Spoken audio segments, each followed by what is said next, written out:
जय गुरु जी। शुक्राना गुरु जी। सारी संगत को जय गुरु जी। संगत जी, क्या आप भी पैसों के चक्कर में जीना भूल गए हैं? क्या आप भी सारी जिंदगी कमाने में लगा देते हैं, लेकिन अपनी जिंदगी में रिश्ते के मायने ही भूल गए हैं?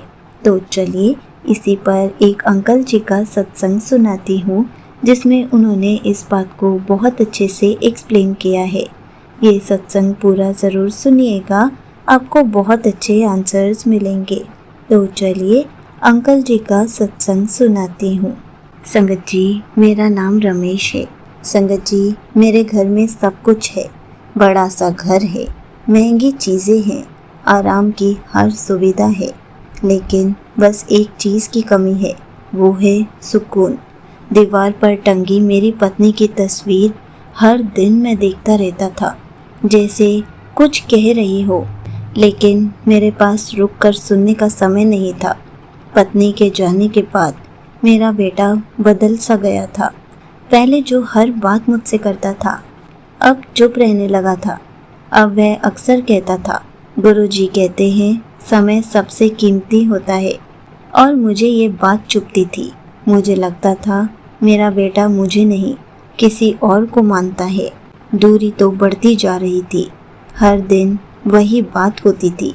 सुबह ऑफिस जल्दी निकलता था और रात को देर से लौटता था।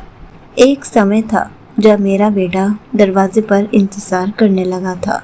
अब वह इंतज़ार करना भी छोड़ चुका था, लेकिन उस रात कुछ अलग ही था। जब मैं घर आया तो देखा मेरा बेटा दरवाजे के पास बैठा है। उसने कहा, पापा एक सवाल पूछूं? तो मैंने उसे कहा, जल्दी बोलो, मैं बहुत थक गया हूँ। तो मेरे बेटे ने पूछा कि आप एक घंटे में कितना कमाते हैं? मैंने ऐसे ही माथा सिकोड़ा और उससे कहा, इससे क्या मतलब है? उसने धीमे से कहा, गुरुजी कहते हैं कि समय की कीमत समझनी चाहिए। मैंने गुस्से से कहा, शायद 500 रुपये कमाता होऊंगा, अब सो जाओ। मेरा बेटा थोड़ी देर शांत हुआ और उसने कहा, क्या आप मुझे 100 रुपये दे सकते हो? मुझे बहुत गुस्सा आया। मैंने उसे कहा, तुमने ये सवाल इसलिए किया था कि तुम्हें पैसे चाहिए थे। चुपचाप अपने कमरे में जाओ और सो जाओ। संगत जी, वो रात की खामोशी और एक आवाज़, मैं पूरी रात नहीं सो पाया। कमरे में पूरा सन्नाटा था, लेकिन मेरे कानों में मेरी पत्नी की आवाज़ गूंज रही थी, क्योंकि वो भी हमेशा यही कहती थी, पैसा सब कुछ नहीं होता, समय बहुत कीमती होता है, वो भी सबको देना चाहिए।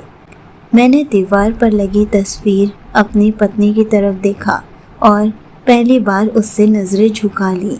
संगत जी, मैं अपने बेटे के कमरे में गया। देखा तो वो जाग रहा था, गुरुजी के स्वरूप के सामने रो रहा था। और मैंने जाकर कहा, मुझे माफ़ कर दो, तुम्हें 100 रुपये चाहिए थे ना, ये लो। जैसे ही मैंने अपने बेटे को 100 रुपये दिए, वो बहुत खुश हो गया। उसने अपने आंसू पोंछ लिए।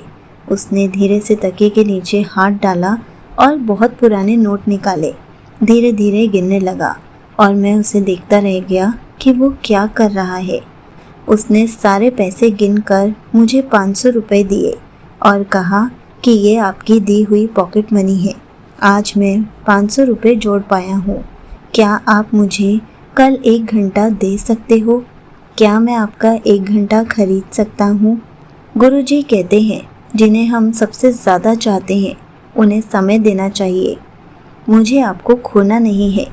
संगत जी, ये बात सुनकर मेरी आंखों में आंसू आ गए। मुझे समझ में आ गया कि वो अकेलापन फील करता है। मेरा बेटा मुझसे दूर नहीं हुआ था, मैं खुद अपने बेटे से दूर जा रहा था। मैं घुटनों पर बैठ गया और मैंने अपने बेटे को कसकर गले लगा लिया और उसे रोते हुए कहा, अब तुम्हें मेरा समय कभी खरीदने की ज़रूरत नहीं पड़ेगी। उस दिन के बाद से मैंने सिर्फ कमाना ही नहीं, जीना भी शुरू किया। अपने बेटे को समय देना शुरू किया, उसके साथ खाना, खेलना और घुमाना शुरू किया, ताकि वो खुश रह सके और मुझे ही अपनी माँ बाप समझ सके। आज मैं ही उसकी माँ हूँ, मैं ही उसका पिता हूँ और वो मेरे साथ बहुत खुश है। संगत जी, उस दिन उसने मुझे समय की वैल्यू बताई कि जितना समय ज़रूरी है उतने ही पैसे भी ज़रूरी है। यहीं पर अंकल जी का सत्संग समाप्त होता है। संगत जी, देखा आपने, समय ही असली प्यार है। जिसे हम समय नहीं देते उसे हम धीरे धीरे खो देते हैं। पैसा जीवन चला सकता है, लेकिन रिश्ते जीवन को मायने देते हैं। इसलिए जितना पैसा ज़रूरी है उतने ही रिश्ते भी ज़रूरी हैं, उतने ही अपने ज़रूरी हैं। इसलिए हर किसी को समय दीजिए। अगर सिर्फ कमाने में ही समय लगा देंगे तो कभी भी जीना नहीं सीख पाएंगे। अगर असली जीना सीखना चाहते हैं तो जितना कमा रहे हैं तो अपने परिवार को भी समय देना सीखिए, क्योंकि जब तक आप उनको समय नहीं देंगे रिश्तों की अहमियत कभी नहीं समझ पाएंगे और दिन बर दिन अकेले पड़ते जाएंगे। जिस दिन अपने परिवार को समय देना सीख जाएंगे उस दिन असली जीना सीख जाएंगे। जय गुरु जी, शुक्राना गुरु जी।